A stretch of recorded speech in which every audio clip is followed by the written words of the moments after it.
दर्शक बंधु आपण मैंने जानिथिबे जे एही संसार रे एमिति कोनोसी भी व्यक्ति नाहंती जहा जीवन रे कोनोसी प्रकारर दुख नाही, कोनोसी प्रकारर कष्ट नाही।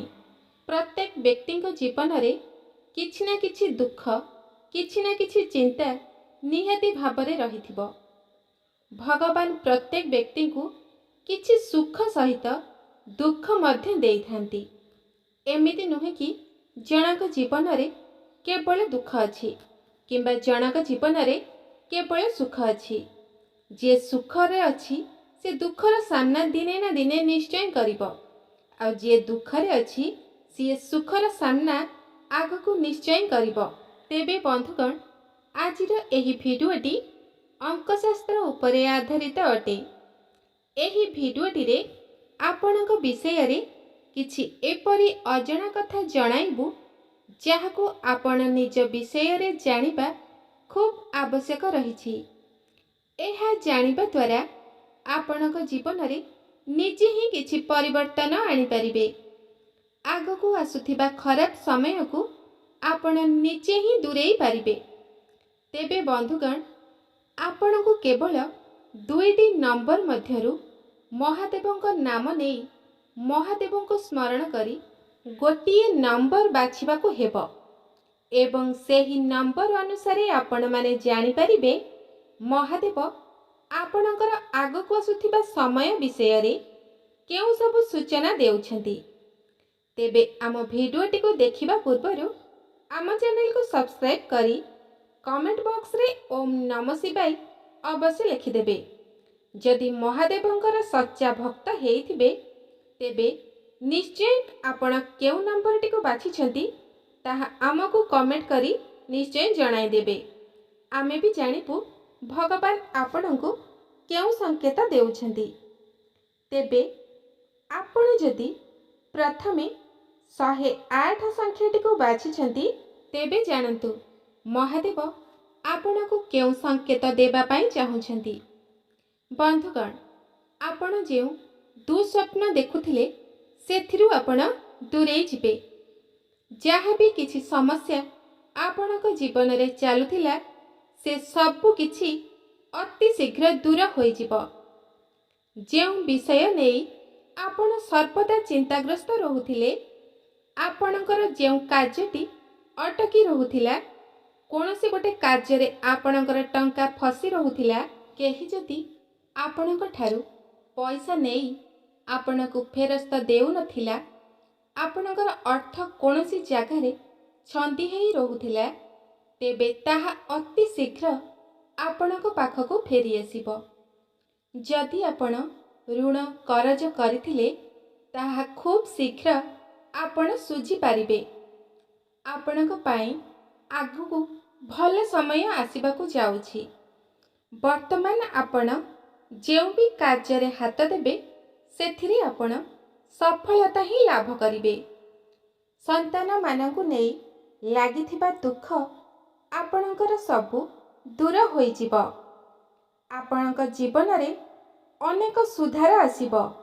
वर्तमान समय रे सुख, सौभाग्य एवं ऐश्वर्य प्राप्तिर योग बनुछि। आपण विद्यमान अटंती।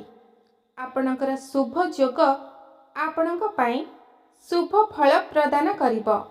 एही शुभ दशा फल रे आपणकु अर्थ, मान, सम्मान एवं जस मध्य प्राप्त हेबो।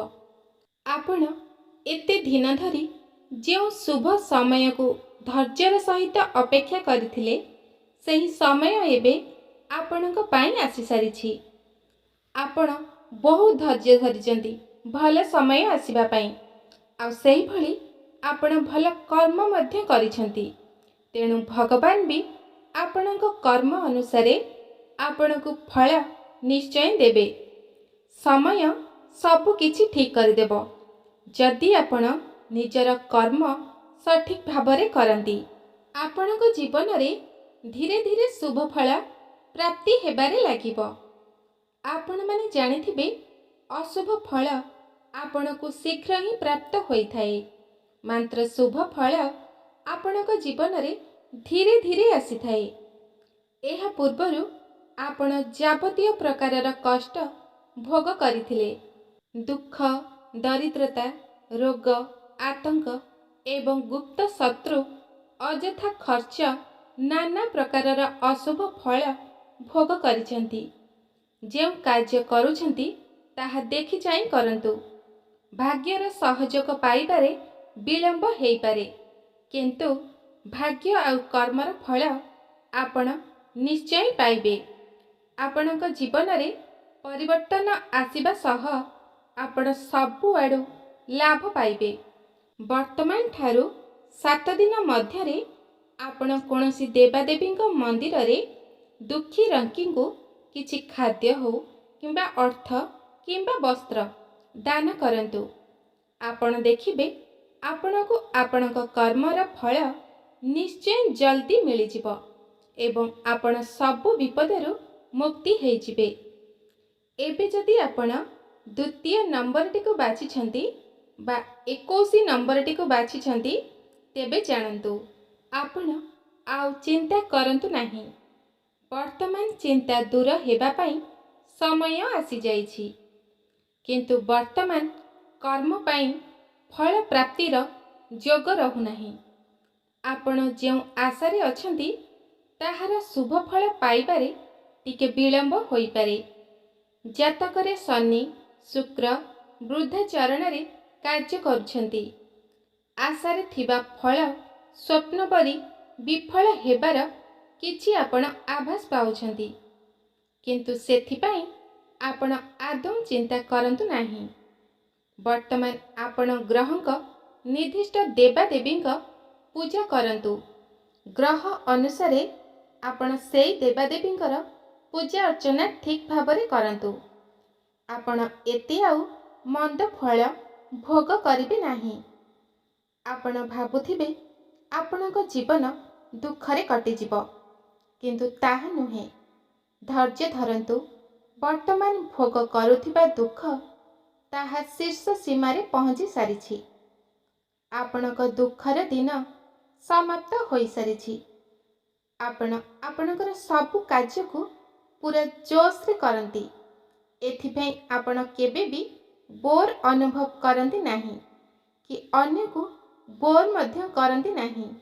ଆପଣ ମଜାଦାର ବ୍ୟକ୍ତି ହୋଇଥିବାରୁ ସବୁ ଦୁଃଖର, ସବୁ କଷ୍ଟର ହସି ହସି ସାମ୍ନା କରିଥାନ୍ତି। ଆଉ ଆପଣଙ୍କର ଏହି ଗୁଣ ହିଁ ଆପଣଙ୍କ ଆଡ଼କୁ ସମସ୍ତଙ୍କୁ ଆକର୍ଷିତ କରିଥାନ୍ତି। ବହୁତ ଆଗରୁ ଯାହା ପାଇବାକୁ ଚାହୁଁଛନ୍ତି ତାହା 1 ମାସ ମଧ୍ୟରେ ମିଳିଯିବ।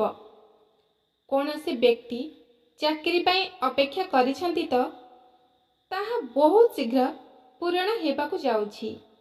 ବହୁଦିନର ଧନ ଆପଣଙ୍କୁ ଗୁପ୍ତ ହିସାବରେ ପ୍ରାପ୍ତ ହେବାକୁ ଯାଉଛି। ଆପଣ ଯାହା ଧୈର୍ଯ୍ୟର ସହିତ ଅପେକ୍ଷା କରିଥିଲେ ସେ ସବୁ କିଛି ଆପଣଙ୍କୁ ଏହି 1 ମାସ ମଧ୍ୟରେ ମିଳିବାକୁ ଯାଉଛି। ଆପଣ କେବଳ ମହାଦେବଙ୍କୁ ସ୍ମରଣ କରି ଆପଣଙ୍କର କାର୍ଯ୍ୟ ଆରମ୍ଭ କରନ୍ତୁ ଏବଂ ଆପଣଙ୍କର ନିଜ କର୍ମକୁ ଠିକ୍ ଭାବରେ କରନ୍ତୁ। ଦେଖିବେ ସବୁକିଛି ଯାହା ଆପଣଙ୍କର ଜୀବନରେ କ୍ଷତି ହୋଇଥିଲା ସେ କ୍ଷତିର ଭରଣ ନିଶ୍ଚୟ ମହାଦେବ କରାଇବେ। ଆପଣଙ୍କ ଉପରେ ଭଗବାନଙ୍କର ଆଶୀର୍ବାଦ ସଦା ସର୍ବଦା ରହିଛି। ଆପଣ ବହୁତ ସରଳ ହୃଦୟର ବ୍ୟକ୍ତି ଅଟନ୍ତି। ଆପଣ ସମସ୍ତଙ୍କୁ ଖୁବ୍ ସହଜରେ ବିଶ୍ୱାସ କରିଥାନ୍ତି। ଆପଣ ସମସ୍ତଙ୍କୁ ଭଲ ବ୍ୟବହାର କରିବା ସହିତ ସମସ୍ତଙ୍କ ମନ ନେଇ ଚଳିଥାନ୍ତି। ଆଉ ଏହି ଗୁଣ ହିଁ ଆପଣଙ୍କୁ ଭଗବାନଙ୍କର ପ୍ରିୟର ପାତ୍ର କରାଇଛି। ଆପଣ ପ୍ରତି ସୋମବାର ଦିନ ମହାଦେବଙ୍କର ଦର୍ଶନ କରନ୍ତୁ ଏବଂ ସ୍ୱତନ୍ତ୍ର ଭାବରେ ପୂଜା ଅର୍ଚ୍ଚନା କରନ୍ତୁ। ଆପଣଙ୍କର ସବୁ ଗ୍ରହ ଦୋଷ ଖଣ୍ଡନ ହୋଇଯିବ। ତେବେ ବନ୍ଧୁଗଣ, ଏହା ତ ଥିଲା ଆଜିର ବିଷୟବସ୍ତୁ। ଆଶା କରୁଛି ଆପଣମାନଙ୍କୁ ଆଜିର ଏହି ଭିଡ଼ିଓଟି ଖୁବ୍ ଭଲ ଲାଗିଥିବ ଏବଂ ଆପଣଙ୍କୁ ମୋର କେବଳ ଗୋଟିଏ ଅନୁରୋଧ, ଆପଣ କେଉଁ ନମ୍ବରଟିକୁ ବାଛିଛନ୍ତି ତାହା ଆମ କମେଣ୍ଟ ବକ୍ସରେ ଆମକୁ କମେଣ୍ଟ କରି ନିଶ୍ଚୟ ଜଣାଇବେ ଏବଂ ଓମ୍ ନମଃ ଶିବାୟ ଲେଖିବାକୁ ଆଦୌ ଭୁଲିବେନି। ମହାଦେବ ଆପଣଙ୍କର ସବୁ ମନସ୍କାମନା ପୂର୍ଣ୍ଣ କରିବେ। ଧନ୍ୟବାଦ। ଆପଣମାନଙ୍କ ପାଇଁ ଆଜିର ଦିନଟି ଶୁଭମୟ ହେଉ।